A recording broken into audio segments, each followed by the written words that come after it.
What you see here before you is the beginnings to the set of the all-school play Anything Goes. The beginning. Brian Alforce and Jeffrey and me have all decided to give up our Christmas vacations. Because we were bad boys this year, we're not getting anything anyway. So we're going to build the stuff, and we're going to find out the answer to that age-old question, where do subcontractors go when a job's half done, right?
This is our portable workshop here, and as you see, I've taken great pains on imparting a festive atmosphere, so it doesn't really seem like we're working so much because we have these little party lights. Matter of fact, we have all the compass at home. We have telephones, so we call out the pizza. Staple your mom's brain up. We have just everything you could possibly want here. We are self-sufficient and we are happy. Never talking into this again. Never.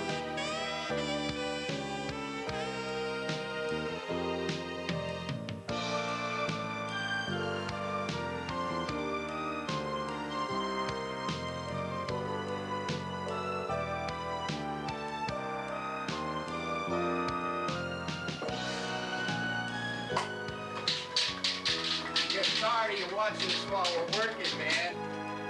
It's really getting to me. You want to watch us work? You want to keep an eye on us?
Showtime! Showtime! It's showtime! He said it.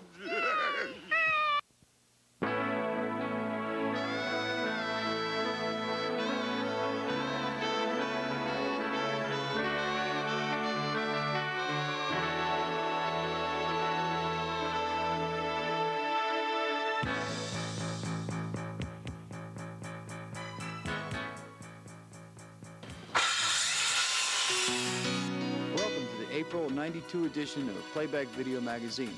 Today we'll take you behind the scenes of this year's all-school production, Anything Goes. Later on we'll be talking to a man with AIDS, Andrew Ross. We'll ask him the questions you were afraid to ask. What happens when people go up for sale? You'll find out with this year's SAD auction and the results. We'll be going off campus for a while, down to Philadelphia to see the 1992 Boat Show, and then up to King of Prussia, PA for the 1992 Great American Motorcycle Show. You'll see students on the rocks with Mrs. Yeager and Mr. Phillips. And Jerry and Jerry get their old jobs back with RVTV. All this, what more could you want on this month's edition of Playback Video Magazine?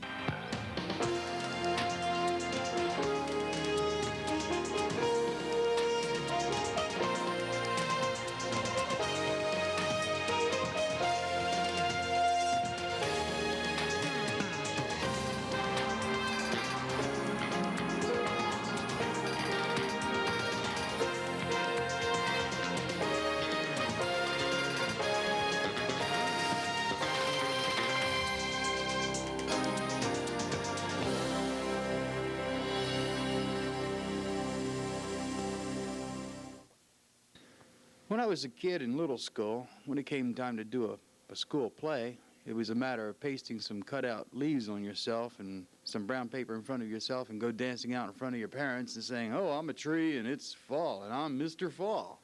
And then a little girl would come out with a sunshine picture on her face and go, "I'm spring and I'm happy," you know. And their parents would love it and everybody was happy, and that was the school play. Well, things have certainly changed, haven't they? So what's it take to put on a play in our high school these days? It takes people, talent, energy, dedication, a lot of late nights and weekends for a long, long time before you see anything up on the stage. I want to take you back to November of 1991 when I had a chance to see the first sketch of what was to become the SS American in this year's play. You see, Miss Vanman, as the director, gets to choose a crew of people or a team of people who will all agree to see this whole project through. Well, I agreed to build the boat and the sets and the props, so I kind of had to start my job before everybody else was on the job because they can't very well rehearse on a boat that don't exist yet, right? So I look at Miss Vanman's sketch and decide, well, can I build it like this or could I improve upon it? And I start designing my own sketch on what I think the boat should look like, and I take it back to V and get an agreement. Yeah, this looks good. Build it. So you're building a stage and you have to figure, well, there's 20 or 30 kids going to be jumping up and down and dancing on top of this thing. You have to start thinking about load limits. How much load can the wood take? What kind of frame do you need? What kind of building and construction techniques do you need to do this? So I settled on the idea that what we basically have here is a house. So build it like a house so it's strong enough to hold everybody. So after the design is complete, I get to choose my building crew. This year I took Brian Alforce and Jeff Gibson. And all during Christmas vacation and every week since then, till the play showed, we were working together on Saturday mornings, rain or shine, building the set. The boat itself was ready when the kids came back from Christmas vacation. They could rehearse on it, and this was important because they had to dance up and down stairs. And they needed a lot of lead time so they could rehearse. Now, when rehearsal time comes up, more people come into the deal. You have the director, the choreographer, the acting coach, the costumer, and the orchestra. What about those guys? The boys in the band. Now you got a whole lot of people fussing with this thing. Well, why do they do it? Seems like everybody has a different reason. Let's find out what they are. What's your best memories about this play so far? This has to be a nightmare, most of it, but did you have any really good memories? Yeah, the Saturday rehearsals, all these Saturday rehearsals Going have been nice. terrific. Yeah, they've been going really well. Just the fact that kids are willing to come and spend all day on a Saturday is really something. I think the fact that they're so supportive of each other, the stage crew and the pit orchestra, and they're very generous with each other, and more so than any other group that I've worked with. Actually, why do I do the school play? Because I need the money, and you can't ride a bike in the wintertime. So I make the money in the wintertime off the school play, so I can buy these toys and ride them in the spring. Nothing more, nothing less. Why did I do it? money. For the money. For the money. My most memorable moment of building the school play was the money. Which we didn't even get yet, but it's on the way. Most definitely. No, yeah. I think our most memorable moment would be working with Croc. I'll never forget him. My friend forever. Legendary. Legendary Croc. My heart goes out to him. It's a shame the tape wasn't rolling. My name is Faye Shaney. You put quite a time in here too. I see every time I'm in here, you're in here too. So.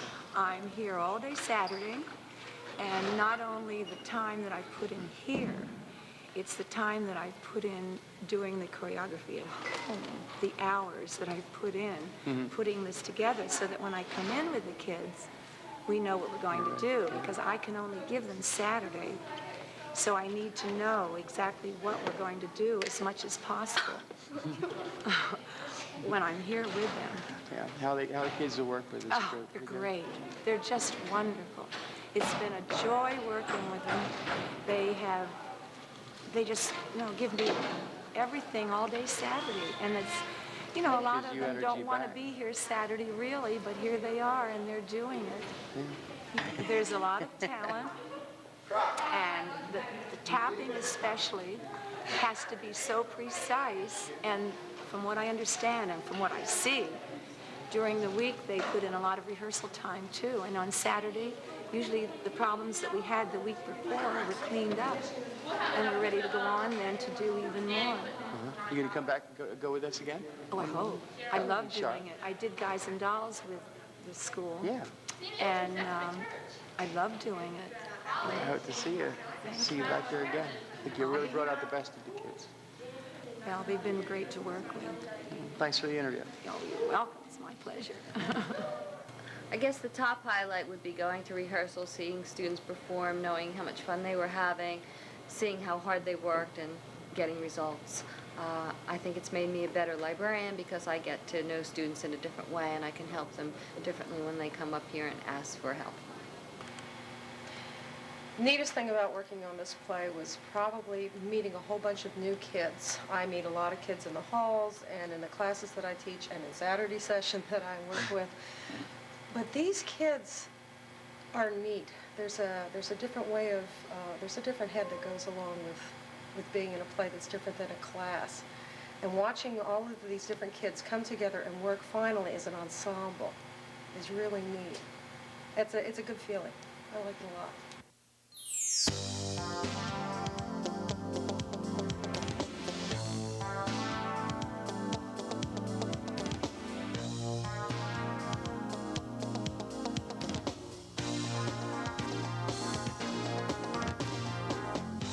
Well, after all those months of work, it was finally showtime.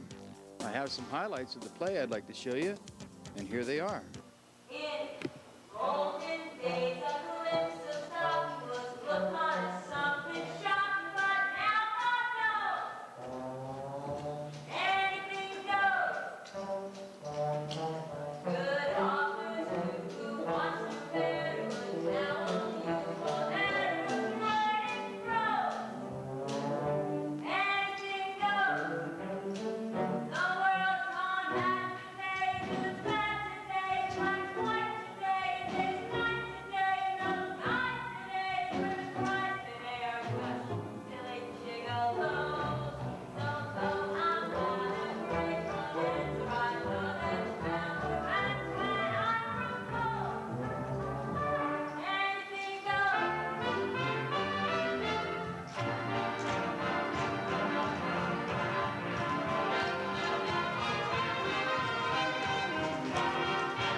One of them kids good. I know I sound like a stage mom, but they were good. I thought they were great this year. Just want to say thanks to all the stars that were up on the stage. Kara Jones, Jeremy Kriegel, Dave MacArthur, Ivy Wilshire, Chris Whitcamp, Brian Coor, Heather Fisher, and Jen Jenkins. Those kids, plus a cast of thousands, thank you. It was a beautiful show. I'd also like to mention that videotape copies of this year's production are still available here in the Media Center. And speaking of media centers, our beloved Mrs. Gaughan has asked me to mention to you that this is National Library Week, and you would make her very happy if you would check out 20 or 30 books before leaving today. Come on, you know what books are. Those are those things with the paper pages. One of the few things in life that don't require a battery to enjoy. Well, I myself know that if I had a choice between a book and a motorcycle, the choice would definitely be a, let me rephrase that. If I had my choice between a book and a pool table, it would definitely be a, if I had my choice between a book and a video, it would be, no. If I had my choice between a book and a day at Great Adventure, it'd be, no. If I had my choice between a book and a Big Mac French fries, it'd be a Big Mac. Wait a minute, I'm confused now. A book and a hot date, it would be a book. No, a hot date, a book. Trust me on this.